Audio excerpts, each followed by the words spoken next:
There we go. Okay.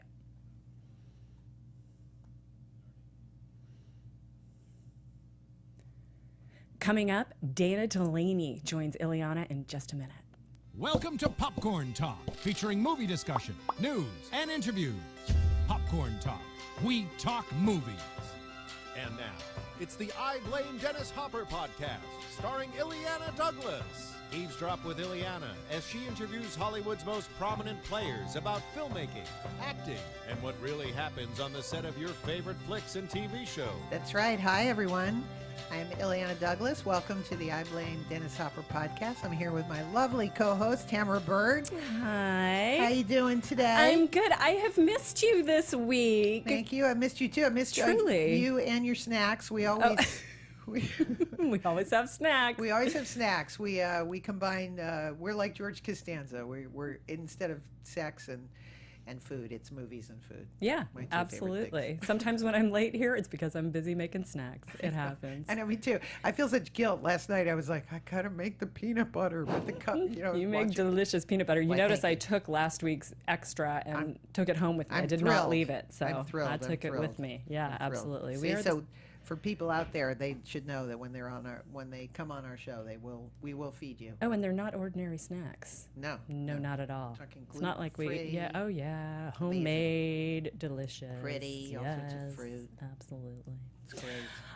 So I was thinking about this. Yes. Dana Delany is Yeah. on the show, and she is one of the actors who has transitioned between TV and film. Mm-hmm. So with this being, a lot of people are calling now the golden age of television because there are so many outlets and opportunities for people, right? Yes, So you have worked in both.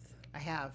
I would like you to talk about the difference between the two media. Well, I'm a purist, and I prefer film. You do. I know that this is called the golden age of television. I'm the I don't buy it. I think Really? I think we have this need in our society to make everything we're doing currently The best like and most. Zumba. Like it's the best. Well, there was maybe many things before Zumba, but so for me, I think the golden age of television was in fact the original golden age of television, which was John Frankenheimer and Patty Chayefsky and Sidney Lumet was directing, and Rod Serling was writing. Horton Foote, great playwright, was when I used to go to acting school, I lived at the Museum of Broadcasting right near the neighborhood playhouse. Oh my God, my roommate and I, every day we were watching these archival footage of the live television shows. And for me personally, that is the golden age of television.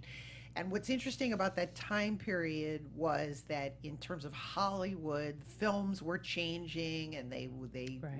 CinemaScope. There was also the Blacklist, which hurt a lot of careers, so a lot of people moved east. They were doing theater, and the golden age of television came from these Broadway actors, Right. Broadway playwrights moving into television. So what we have now, it seems, is yes, you have all these great stars from films transitioning to television, but because there aren't any great film roles, Right. and I still, for me personally, I like a 2-hour journey of a film. I like a beginning. I love a good story. I love a beginning, a middle, a high point, an end, and then the walk home alone in the rain, where you can go, what the hell did I? What just happened? What did I just see? Like the movie The Lobster. We could spend the whole show talking about The Lobster, because I was like, "Wow, is it brilliant? Is it horrible? I don't know why. Is it disturbing? It's combine my two favorite words: unsettling and disturbing. But that's what I love. So I am a purist. I love the cinematic journey. I do love watching television. I mean, I certainly loved Mad Men. I love the Sopranos. For me, a show like The Sopranos or 6 Feet Under probably came, for me personally, the closest to great, epic television. And then before that, Mary Tyler Moore and All in the Family, but that was a different. It seems like, again, different to what's happening now. My issue with television now is that all these great directors that are directing in television, it feels a little flat for me personally, even though I sit there and I watch it and I love it. Yeah. And again, there's so many shows out there that are really, really good, and the writing is really good. So I feel like there's something wrong with me. Like, why am I not as excited to see this, major film star in this role? Why do I still prefer her?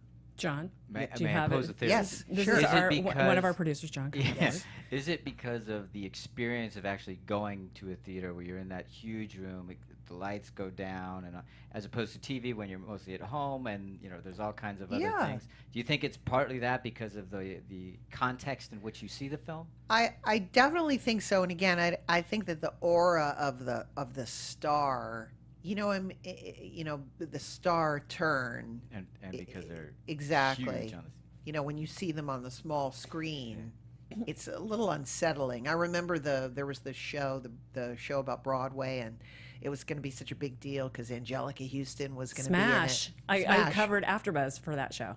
Yeah. And I was, and please forgive me because, boy, nobody loves Broadway more than me, Broadway. I take a Broadway Jazz dance class. hands. I'm obsessed with Broadway. And I just watched the show and I was like, oh, God, I love it. I love Angelica Houston, but I was like, it's just that impact. It's not cinematic. I will say, I think on that show in particular, it felt to me, because like I said, I did the AfterBuzz for it, so we've talked a lot about it. It felt to me like there were a whole lot of producers putting their input in that show, because it was going one way and then it would go another way, and I was continually throwing my implausibility flag when I was watching that show. It just seemed to me like so much, it was so hard just to suspend disbelief, because they would just all of a sudden some crazy ass, plot point would come up, and it felt like, so many people sticking their spoons in the batter, you know, and really taking it off. But can we talk about like the difference for preparation as far as like acting goes when you're in TV versus film? Well, again, for me personally, I prefer the experience of film. Yeah.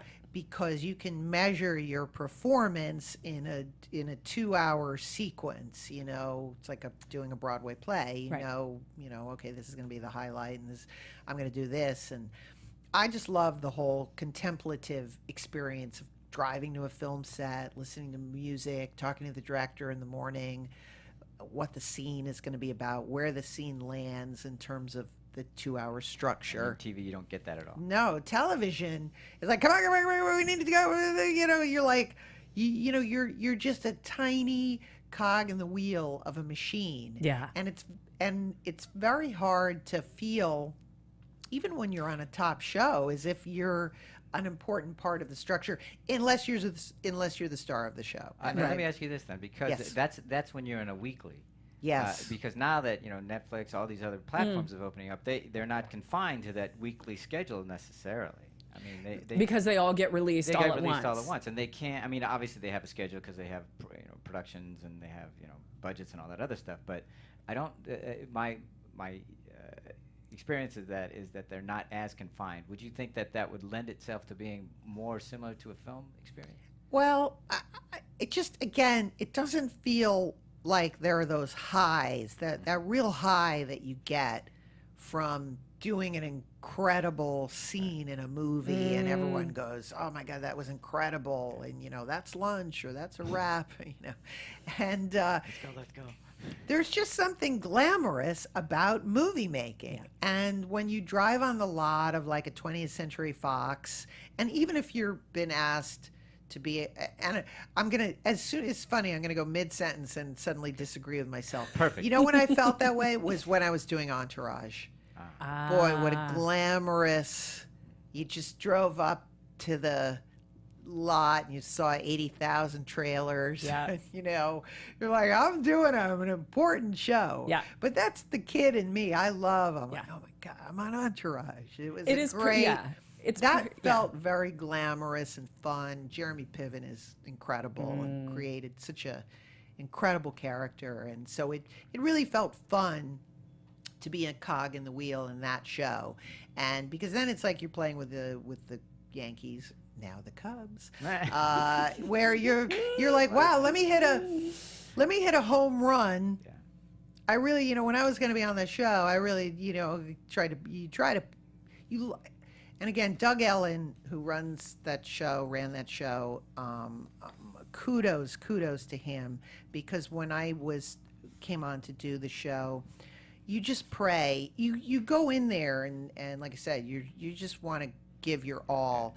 And somebody like Doug Ellen, you throw some stuff out there, and sometimes the director goes, all right, you know what, Ileana, just do the lines. Okay, please, we got lunch here. Cut. But I started having fun and doing improv, and he was like, oh, this is terrific, this is great, just keep it up. And boy, there's nothing, that's what I learned about being a director myself, creating that atmosphere where people don't feel afraid and they really want to give their best. But most of the time, again, when I've done television shows, I feel a huge money pressure that they've got to get this scene because they've got 20 other scenes, and you're there, and I always feel like I'm trying to sneak in something funny or do something interesting, or Right. Oftentimes, again, this lie that they tell actors, so wonderful, but like we all know it's not true, is they always say if you do a great job, they're going to have you on as a regular. They always say that. That's always the hook. It's never once happened to me, and I've been in show business since 1987. I'm still waiting for that to happen. We have Dana coming in now. Yes. I just want to say quickly that Sure. Did you ever watch the show Justified on FX? Yes. Amazing show. I ran Wonderful into show. one of the actresses from that show last week and was talking to her about it, and she was saying, hey, Dana, I'll get out of your way in just a second. Yes. She was talking about how much she missed the show because it was really like that family atmosphere, because you keep going for weeks and weeks and weeks. Yes. You know? And you're celebrating a Christmas thing. So I want to do... Okay, let's bring Dana. I want to talk about my friend Dana, who you may know, how I first saw. I actually first saw you in a Paul Schrader film. Oh, right, yeah. Because I used to work for Peggy Siegel, and That's right. and Paul Schrader was a client, so that's how I discovered you. But of course, your Emmy-winning role on the Vietnam drama China Beach, as well as many film appearances such as Tombstone, Fly Away Home, Wide Awake, and of course Desperate Housewives. You're amazing on Desperate Housewives, and she is an amazing actress who loves to play complicated characters. Who doesn't? Please welcome Dana Delany, and most recently Hand of God. Yes. Which was also, we were just talking before you got here about the transition away from movies to things happening on television, and whether or not it's the golden age of television. I said I'm a purist. Like, for me, the golden age of television was the 50s. The 50s, yeah. And this is good. I like this. It's great. I love that people are working, but... It seems like every age is a golden age of television. Don't they always use that phrase? Well, the last time was, I guess it was like, well, they said that Mary Tyler Moore was sort of like the great sitcom, you know. But your experience of working on, it's a classic question, but the experience of working on television versus working on films, do you have a preference? I think as a woman, I think TV's better. I've always thought that, especially as you get older. But I just think, you know what it's like now in major movies, you're just the supporting character. You're the wife, the girlfriend, whatever. You're the one behind the door, I always say. Yeah, you're the one saying, honey, are you sure? Do you think so? Right, you're the supportive wife. You're the horrible ex-wife. Yes, exactly. I'm always the horrible ex-wife. At least that's more interesting. That's what I was going to say. At least that's a more interesting character other than standing there just looking pretty. Oh, honey. You know? I'm worried. Exactly. I come in and get to yell at the comedian. I've done a lot of those. But the one that gets to hold the knife a lot of times, you know? Yes. So we always start the show off with it's my favorite question of all time, of course, because I thought of it. Natch. Is do you remember the first movie you saw, and who took you to see it? You know, the one that sticks out, I'm not sure it was the first one, but was The Music Man. Really? Yeah. With Robert Preston. Yes. 1962, so I was 6 years old. Wow. and I loved it so much. And those were the days where you got the album, you know? Yeah. And I remember at that age memorizing the whole album. And I know I did because when I went to school, probably first grade, I asked the teacher whether I could sing Goodnight, My Someone to the class. And I've never had the nerve to do something like that again in my life. I don't know how I got it then. But I got up and sang the song. And I think all the kids were looking at me like, what? Why aren't we listening to this girl do this? Did you do show and tell? Yes. I wonder if they still do that. That usually, for someone who's like a budding actor, I think that's where it begins with like, I was obsessed with show and tell. Like, and if somebody had something better than me, I'd be like, God damn it. I remember once I had made an entire terrarium, you know, and I was like, oh yeah. And then this stupid kid in my class brought in a rooster. And I was you can't beat a totally rooster. upstaged you. You can't beat the cock. Yeah. They were like, Thank you, Dana. Thank you. She's working blue. But I love that. So early on. And then who took you to see The Music Man? I love hearing. I really got my love of movies from my father. So it probably was my father. You know, grew up in Brooklyn in the 30s, and that was when you could see 5 movies a day, and he did. Oh, and, wow. And he kept a diary, which I still have. And he would rate the movies and write little reviews. He would just sit in the cinema all day long. You know, and they had shows and cartoons and all that stuff. So, and then he had like big books, coffee table books of, you know, all the cast and the crew, and before IMDb. Yeah. And I used to sit there as a kid and just memorize them, you know, like memorize who the costumer was and who the cameraman was and all that stuff. Yeah, I was obsessed. Oh, we used to have all those great I still have a lot of my movie books. I would do that same thing where you'd look at the picture. Well, one of my favorites was Life Goes to the Movies. Oh, I remember that. I had a big, and I would go through and every photograph. So if there was a photograph of Jack Lemmon from the Days of Wine and Roses, like it was in sections. So there'd be like war movies, this kind of, you know, then one section was like kind of, you know, heartache. Yeah. So there was Rock Hudson from Seconds, Jack Lemmon, Days of Wine and Roses. I didn't even know what the movies were. Right. But like I'd look at the image and then I'd have to check off in my life, like, okay, now I've seen that Seconds. One. Yeah. I've seen this one, you know. Did you have actors or actresses you were obsessed with? Everybody knows about mine. I wrote about that. I was obsessed with Richard Dreyfuss. Right, I was obsessed. Yeah. Like, literally pretended he was my friend. And then he became. And now he is. I know. I stalked him until he eventually accepted me. Until he gave in. I was a little weird. I mean, you and I grew up in the age where you had the 4:30 movie. Yes. So you would I never went out to play. I was never outside. I was home on the couch eating and watching the 4:30 movie, you know. And my friends used to say, God, you went through a whole bag of Fig Newtons. I mean, I was just known for that. But I was like the second lead. I didn't like the lead. I found the second lead more interesting. Like in Singing in the Rain, I liked Lena Lamont better than Debbie Reynolds, you know. And my favorite was Gloria Graham. I was obsessed with Gloria Graham. Really? Yeah. What Gloria Graham movie? Well, In a Lonely Place is my favorite movie. That's your favorite movie? That's my favorite movie, yeah. I'm obsessed with that movie. I just wrote about it for the Criterion Collection. You got to be careful showing this. I know. People are mixed about that movie. Yeah, very mixed. Why? Well, do you want to go first? Well, it's funny. It's a very dark view of Hollywood and of relationships, Yes. but it's also beautiful, I think. Yeah. And I remember I was friends with John Calley, who was running Sony for a while, and I said, we should do a remake of In a Lonely Place, and he said, yeah, and so he screened it for Mike Nichols, and Mike Nichols said to him, no. Well, it represents it's a film noir by Nicholas Ray, and Nicholas Ray did Rebel Without a Cause. Okay. Did another movie I love called Bigger Than Life, which is a similar theme in a way.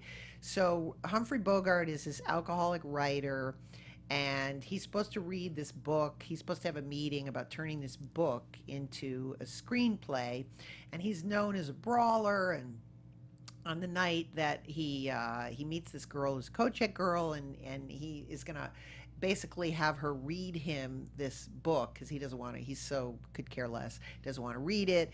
She mysteriously is murdered, and because he's such a violent guy, he kind of gets accused of this crime. Meanwhile, the person he's in love with is Gloria Graham, who's living across in this courtyard apartment, and so she can sort of vouch for him, and they get involved in this relationship. But he starts, the more and more they get involved, the more violent he becomes, and it's quite disturbing how violent he becomes. And it's really about trust. Can you really trust somebody? Can you really know who somebody is?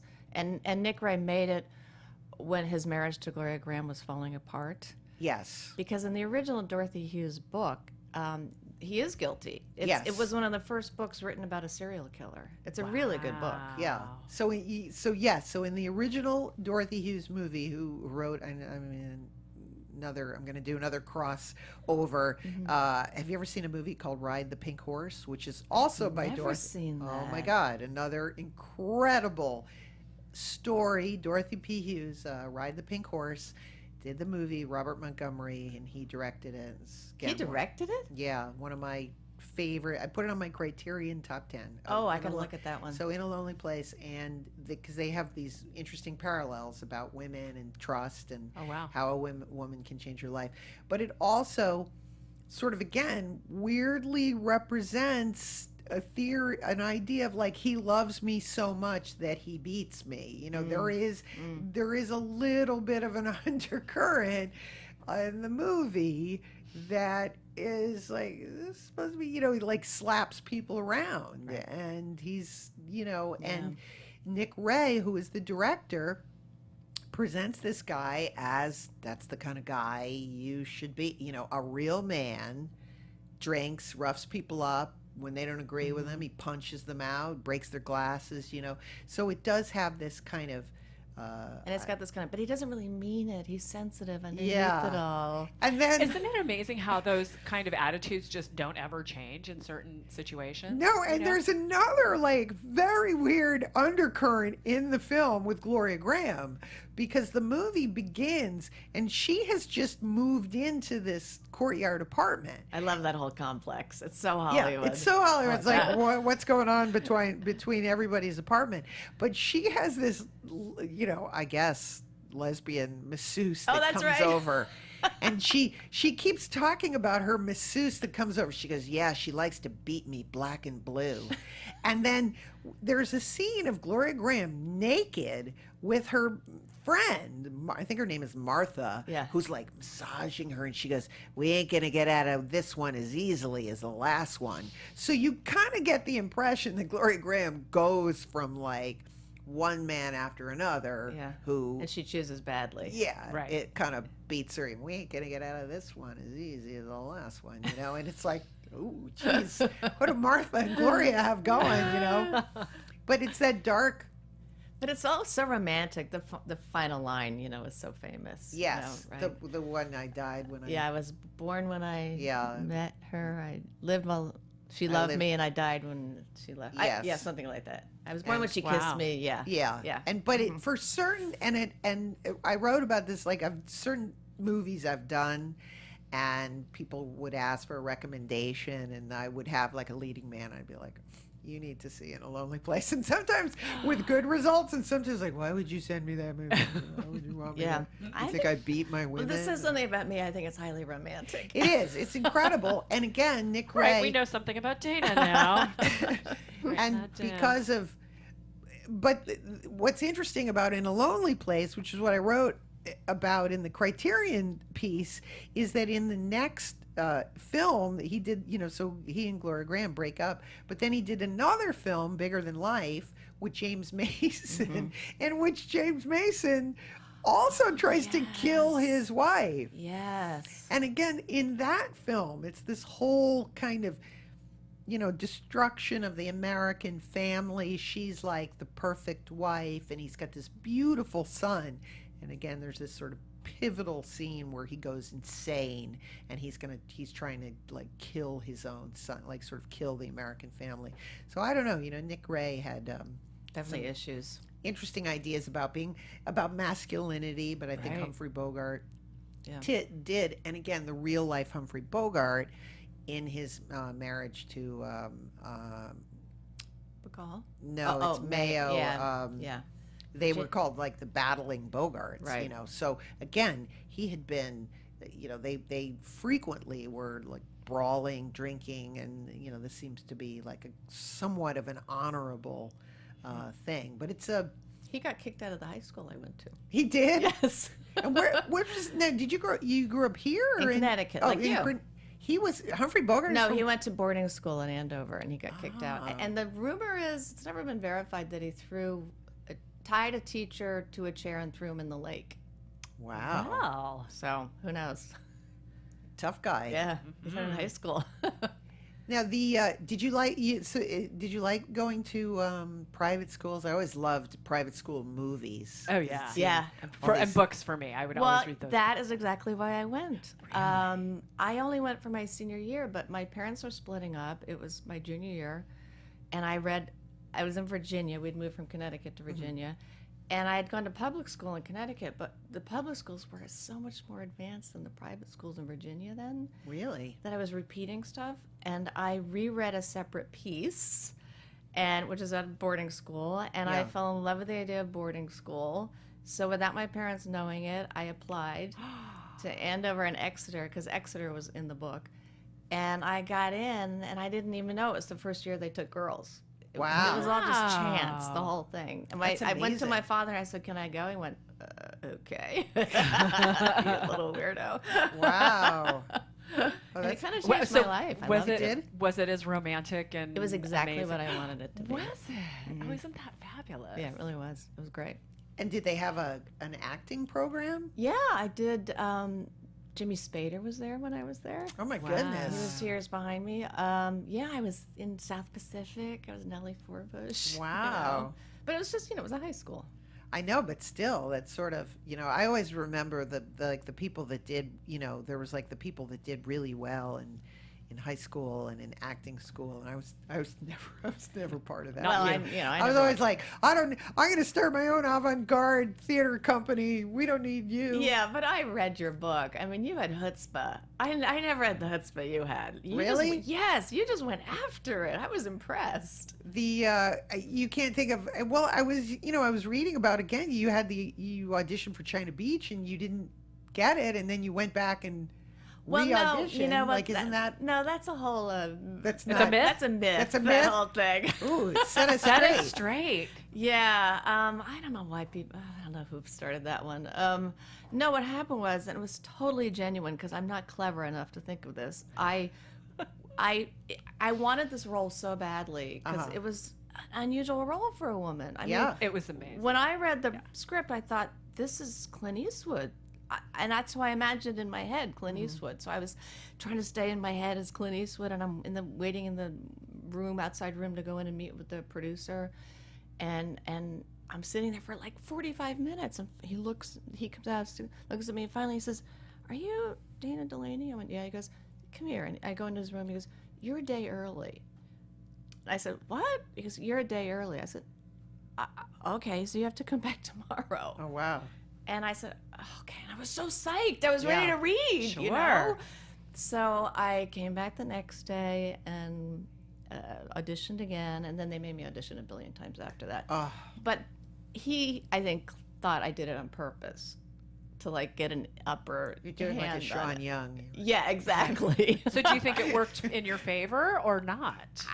I don't know. I mean, I got the part. Yeah, That's evidently. amazing. Now, I want to ask you about, you just said something which, like, people, again, don't understand. They think, like, because people say, well, you get offered things all the time. It's like, no, you audition 80 times, and Yeah. most of the time you don't get it anyway. Yeah. But you talked about, because I've certainly I've collapsed. Like, when you get around audition number 8, Yeah. I can't do it. I fold. Yeah. I don't get better. Do you, each time when you get in, do you get when you go through that? Because it's a mental. Oh God, yeah. I mean, thing. back then, I really didn't know what I was doing at all. So that was just. But each time you go fortitude. in, there's more people in the room. You start- Yeah, well, there's especially 5 people, network, and yeah. suddenly there's 30 people watching. Yeah. It's like a coliseum suddenly. I mean, at this point, I mean, the grace of age is I don't care. You don't? I Oh, do I it for still- me now. Really? You know, and if I please myself, that's all I can do. Back then, it meant so much more. That's sort Yes. of what Ed Begley Jr. talked about. You know, any opportunity to act. Was, Yes. You know, he's like, I get to go and show these people what I do. Yeah, I start to get in my own head when it gets into that. Okay, now you're the third. You know, this is the third time, and it's between you and somebody else. You know, I start to Doubt. Yeah. I went for something, and then again, it's a totally true story. You can ask him. We'll have him on and ask him. We got down to like I'd auditioned for this thing 5 times, and they said to me, "This is it. This is it. It's between you and one other person. This is it." And I was like, "I got this thing in the bag." I show up. My competition was Richard Lewis. We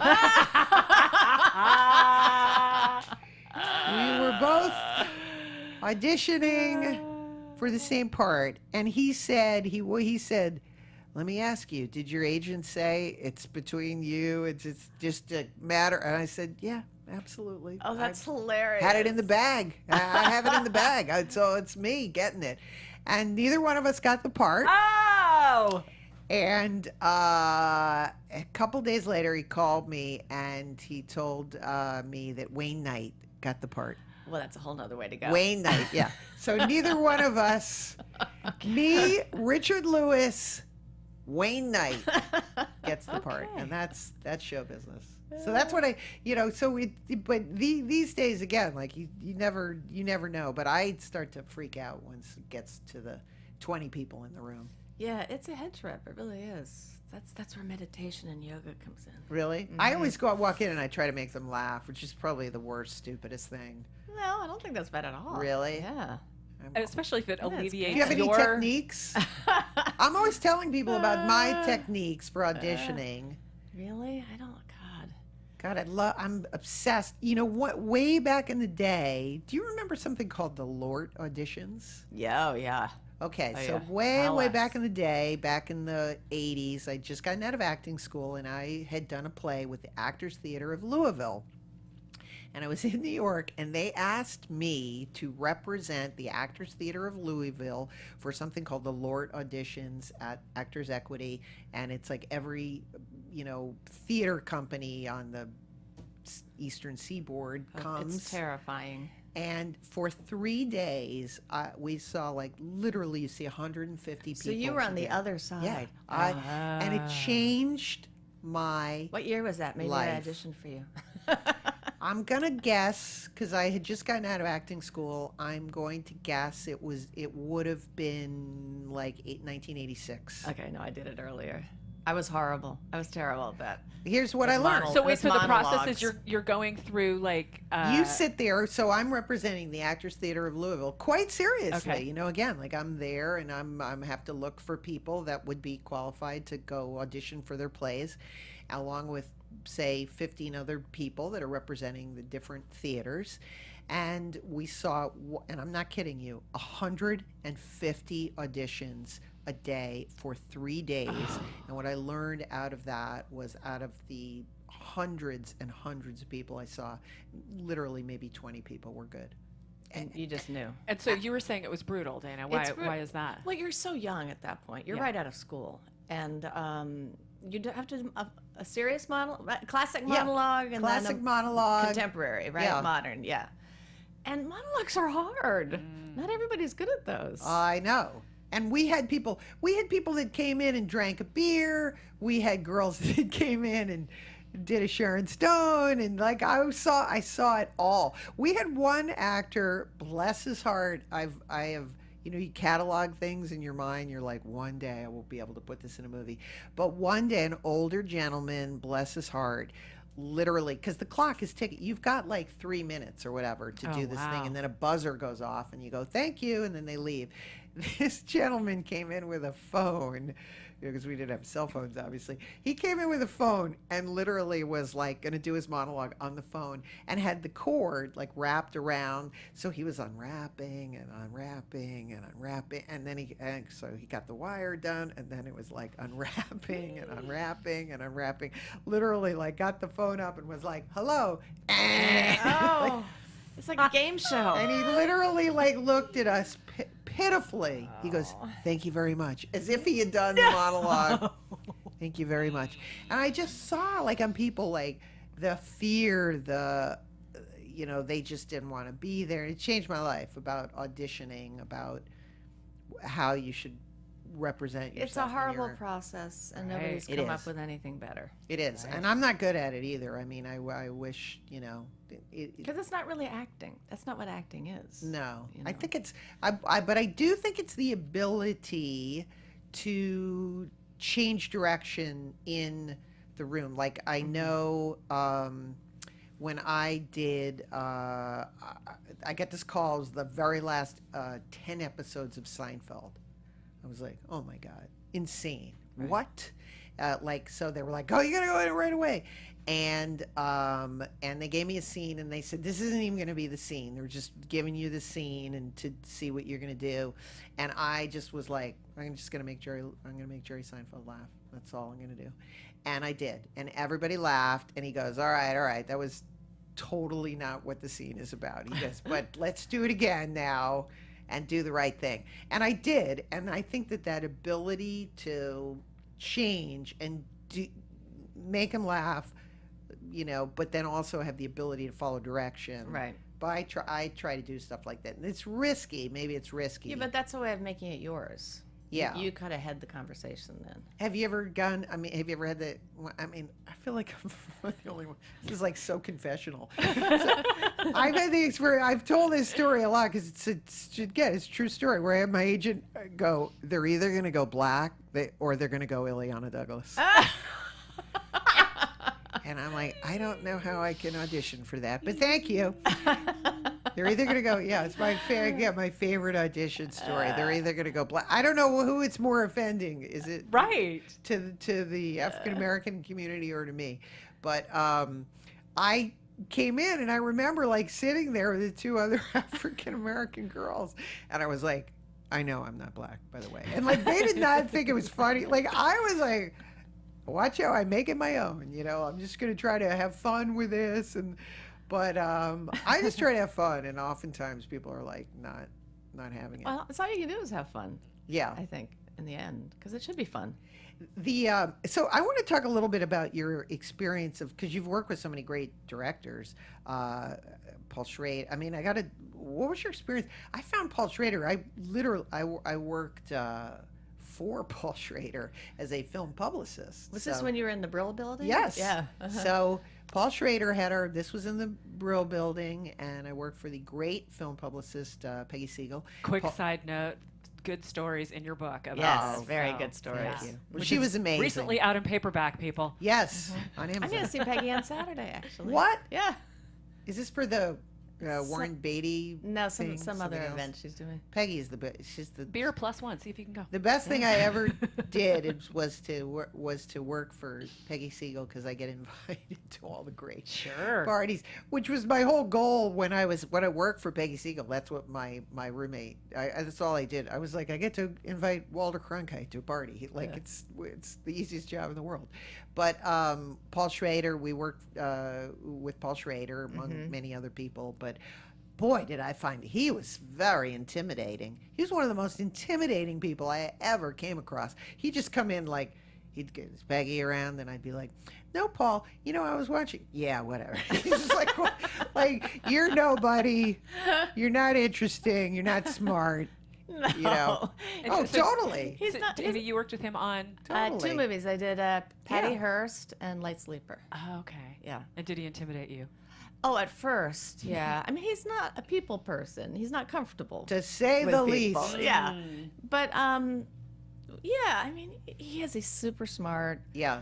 I He's like a Calvinist. Yes, not anymore, but yeah. Yeah. I really liked working with him as a director because he had a point of view, and he had his vision. And there's not a lot of directors left like that. Yeah. I think, that this is a Paul Schrader movie. And He seems very cerebral. Is he cerebral as a director? Like, does he say, Dana, I want you to think about this? Or, the only thing he said to me, which was sort of a total diss, was he said, "You don't have to do it the same way every time." See, like that. Yeah, that's. And I didn't think I was. I was just. I also was. He was missing your subtleties. Yes, exactly. And I actually ended up liking the way. And I don't usually like my performances, and I liked it in that movie, so I was fine. I was. Did you think he was doing it to get in your head, or do you think? Yes, it was I think he likes to genuinely- play mind games. Yeah. See, now I said this that's before. fascinating. I have never had a good performance with someone who's trying to play mind games. The best directors I've ever worked for, Gus Van Sant, Martin Scorsese, try to create an atmosphere of trust where you go, okay, that was horrible. I know it was horrible. And everyone laughs, and then you go, all right, I swung for the fences. I'm sorry. Let me try something else. That's where, like, but the ones that are like, your mother maybe did, I don't, I'm like, what does my father have to do with this? So No, but I have great fondness for him. Yeah. I do. I really do. I liked working with him. I wish he worked more, actually. Well, he's very, the body of work that he's done is very specific. I would have to say that. And then now, what about Gary Marshall? Like broad. Have you ever worked with him? I must have. I have another horror story, the Ileana Douglas show. Gary Marshall, who I adore. There were two people who cursed me in my career, and now they're both gone. And I adore both of them. Harold Ramis and Gary Marshall. Oh, wow. Literally every film they ever did would bring me into audition. Yeah. And I'd go, I don't know. Harold Ramis, I used to like, you are not going to put me in your movie, but thank you. I said, I'm literally at the point now where I'm coming in and I'm just going to say hi. Did you audition for Groundhog Day? Yes. I auditioned for that. Yeah, I auditioned for a part and got the part, and then they cut the role. Oh, no. I auditioned for a girl who puts a spell on Bill Murray, and I even have my script, and I went in, and Harold Ramis asked me to improv because they didn't have the script yet. But in the very beginning of the movie, he plays this jerk, and he sleeps with a girl, and never calls her again, and that girl puts a spell on him which causes the whole Groundhog Day, and I got the part, and then Harold Ramis called me and said, we've decided the movie works, is going to work better without you. And they were wrong, obviously. Clearly. Groundhog Day, whatever big happened, flop. Bill Murray. If only. But now, who did you lovely. you audition for the Andy? The Andy McDowell. You auditioned for a real part. I auditioned for like the freak part. Like, could you put this? Could you do something? I would always get part like, listen, we don't know what we're doing. Maybe if you come in, could you come in with something? So you try to do that. So But Gary, broad. Well, that was an unusual movie for Gary Exit to Eden because, he was known for comedy, and the last movie he had done right before that was Pretty Woman, which was Wow. a huge hit. Yeah.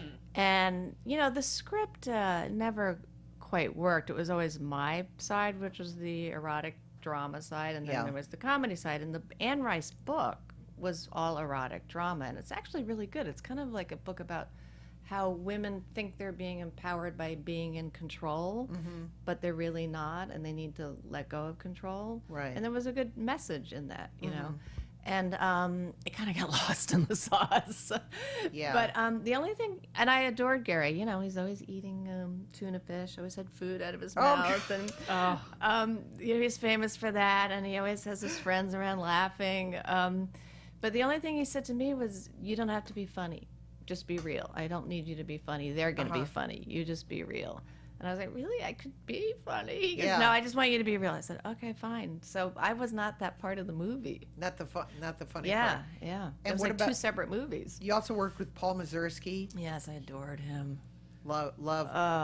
On what did you work with him? I did a movie called Moon Over Parador with Richard Dreyfuss, your hero. Incredible movie. And best friend of and Ileana's. best friend. That movie and is Raul so funny. Julia, who I adored. Oh, Loved him. And we shot in Brazil, which is fantastic. Yeah. In Ouro Preto. So that was fun. And I was supposed to only be there for a week, and then somebody had a problem, so I got to stay there for 3 weeks. Oh, wow. I was in heaven. It was great. I love that movie, and I love Paul. He seems like such a gentle. I did a play with him, but he was a great director. Again, quietly, just said, just Exactly. He was like that kind of like, not seemingly giving you direction, but giving you again an arena to work in. Do you have favorite people that you worked with? Like directors? Yeah. No. When you did, who was directing Desperate Housewives?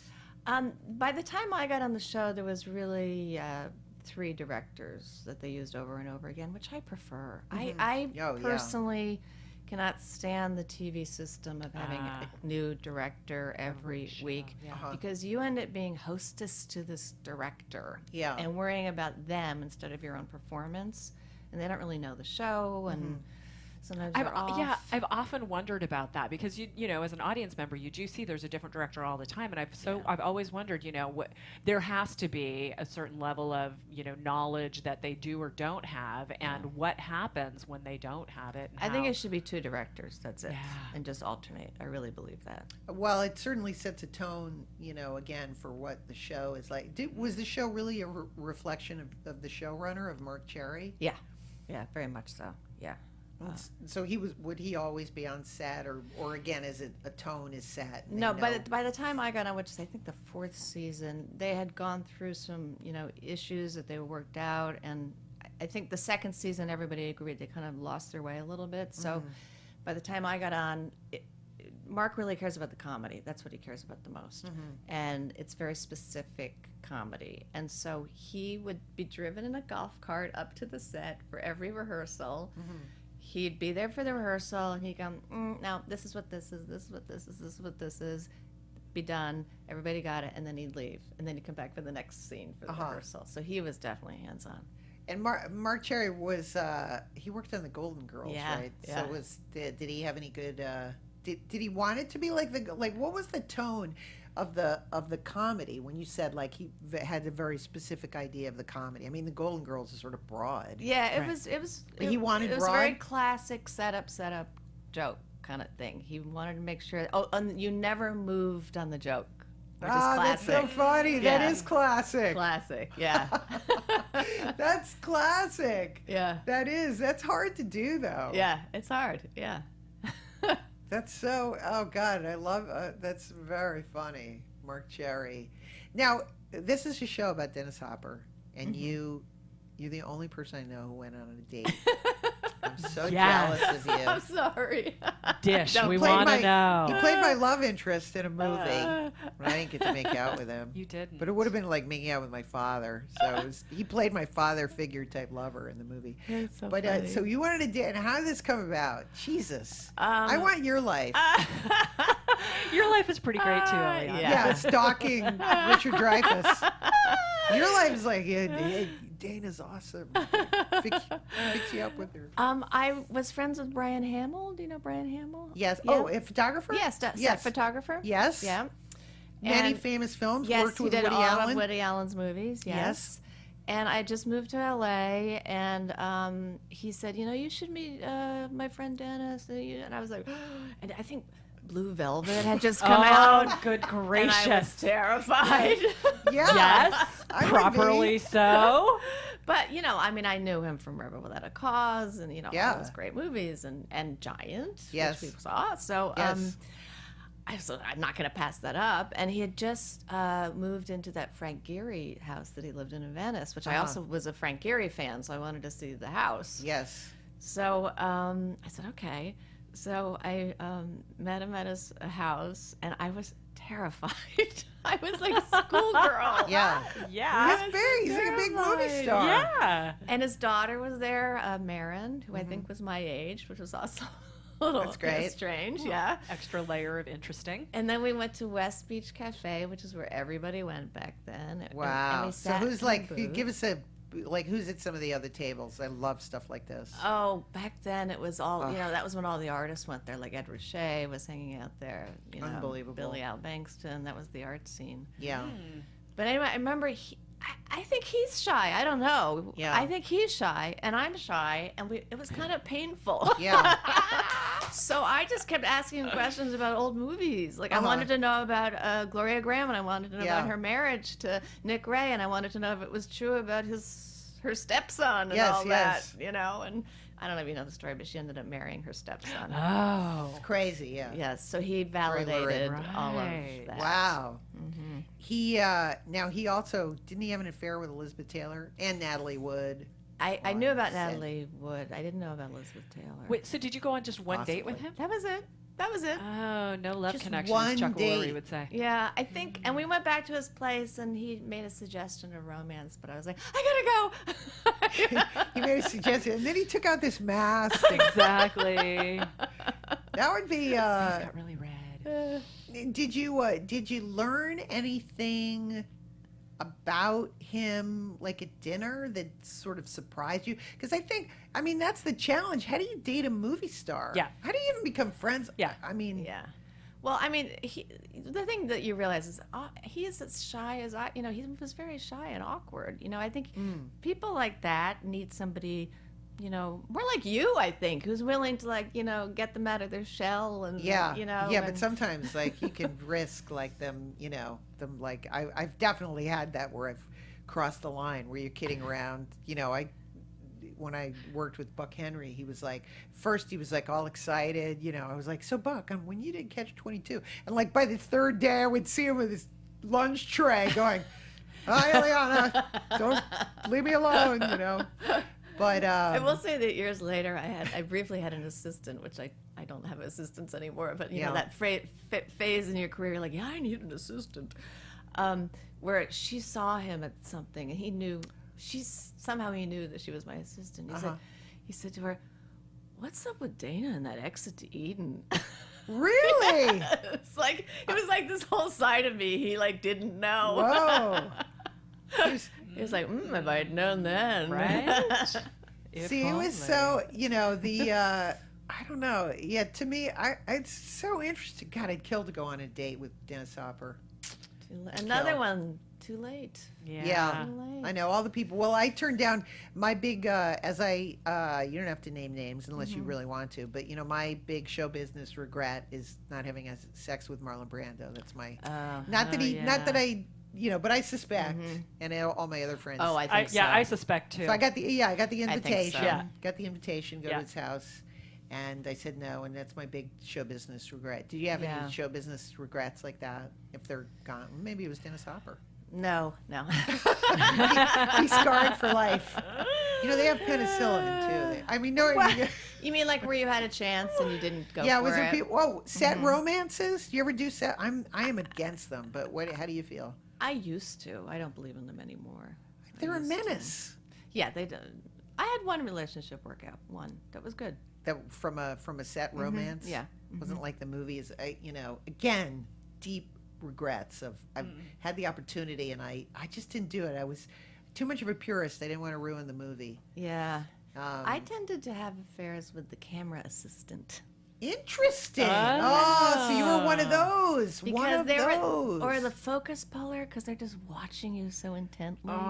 So interesting. Yeah. A lot of actresses have had relationships with their cameramen. I mean, Julia Roberts is her husband. Oh, right.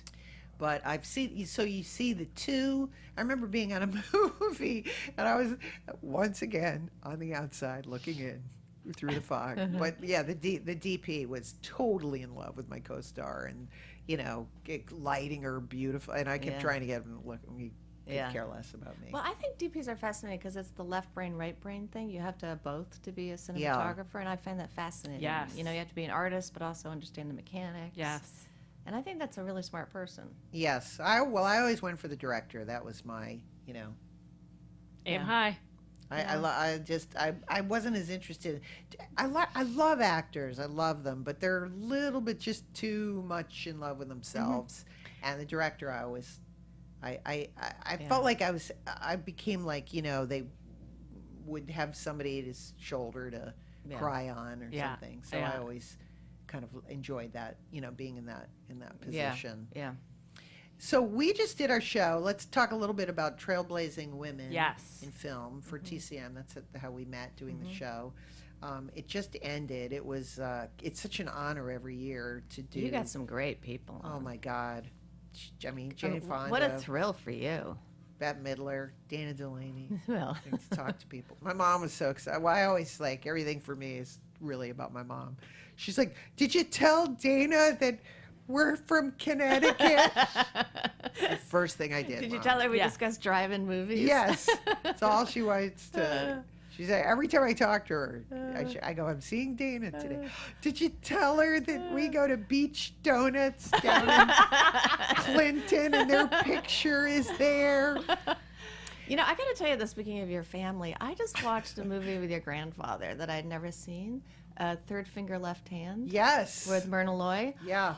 My God, he was hilarious. Oh, thank you. Because I knew him in his later movies where he was more serious. serious. Yeah, like I Never Sang for My Father and being there. But he was so goofy. He was very, very silly and goofy. And I love that part of him. I mean, and a lot of the movies, that he did, these early comedies. When I knew him as a kid, he was in his more serious phase, and I would always want to ask him about those comedies.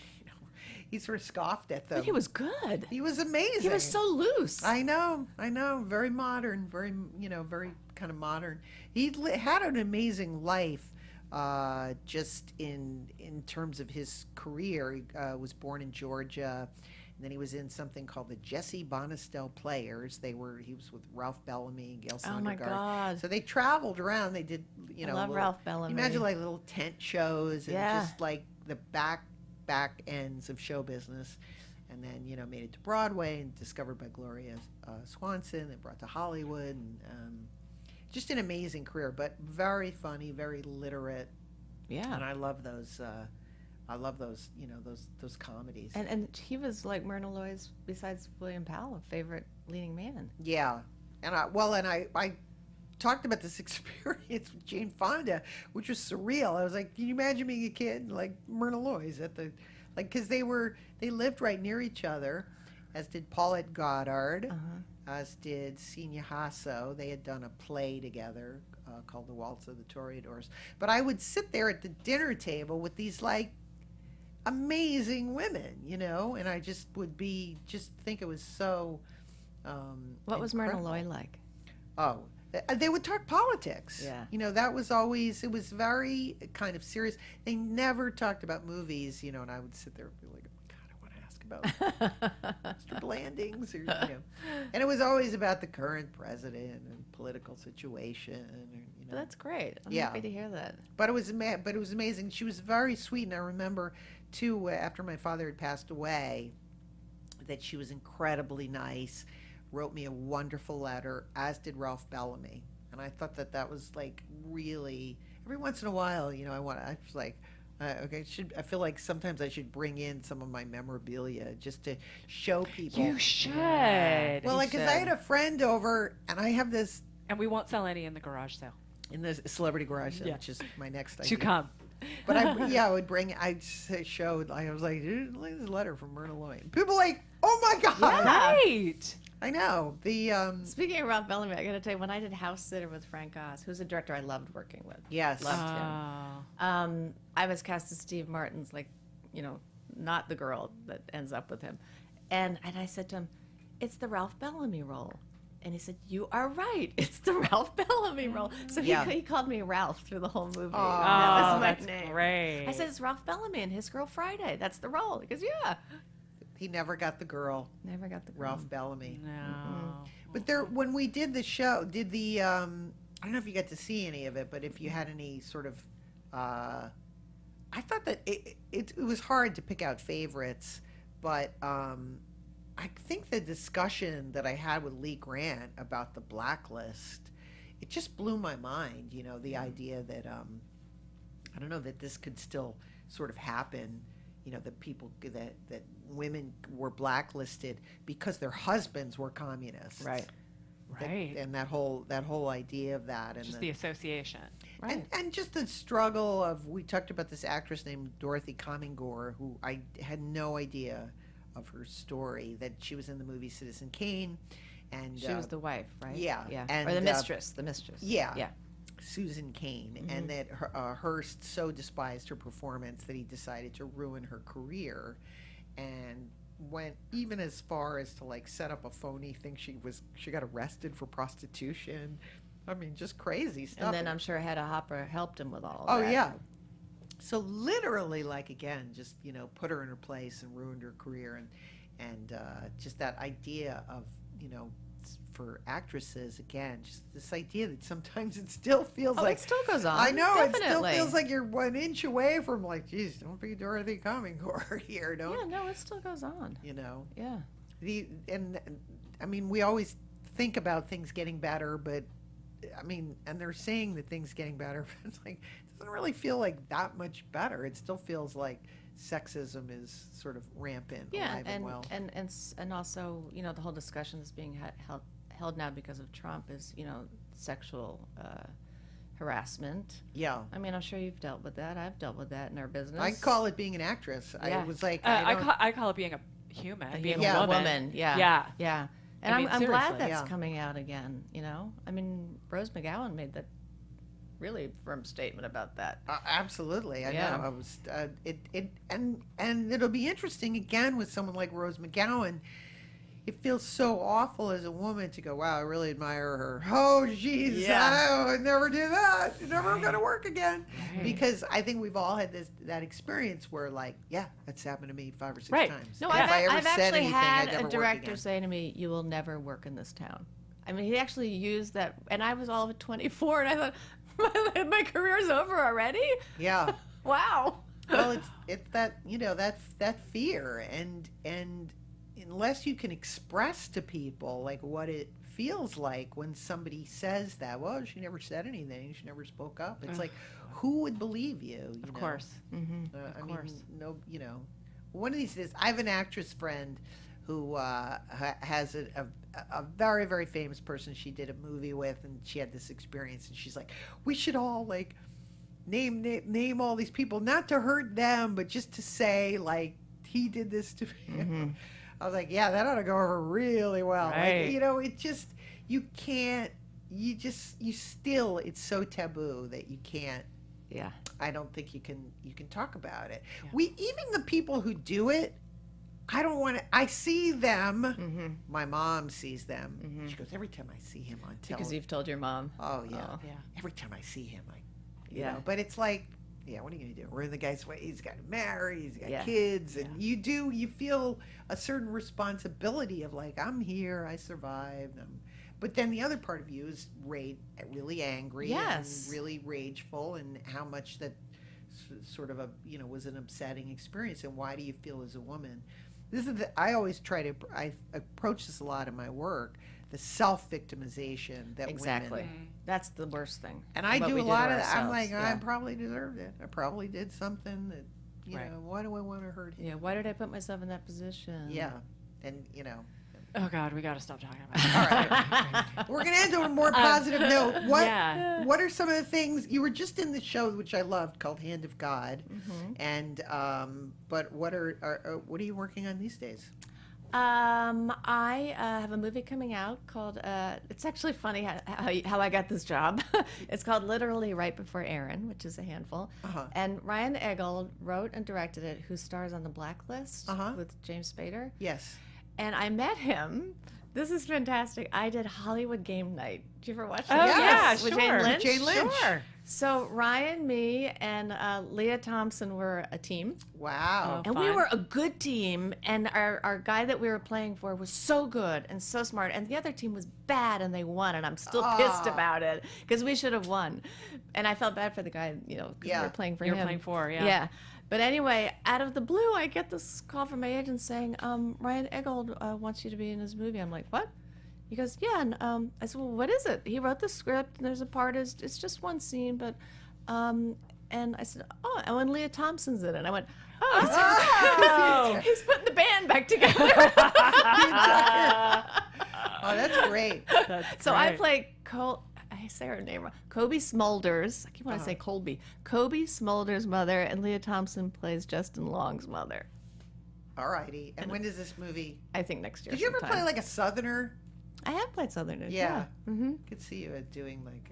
Suddenly, as you were talking, I sort of projected on you like you were making pies or something. What about a musical? Did you see the musical, The Waitress? No, I haven't seen it yet. Oh. No. Is it good? Beautiful, beautiful. Okay, so did you, having done, Grace of My Heart, Yes. you must have seen Beautiful. Yes, I did, and wonderful. There's so many. I love Carole King, and there's so many other great stories out of the Brill Building. All the singer songwriters out of that. I love the Brill Building. Yeah. So anyway, well, Dana, thank you so much for Thank being you. here, and please Thanks, come Leanna. back Thank you. anytime for you have a having me. project or you want to talk about movies. We're here. Yes, we are. Her website is danadelaney.com. and Actually, she's- that's no longer. I'm just on What? Twitter.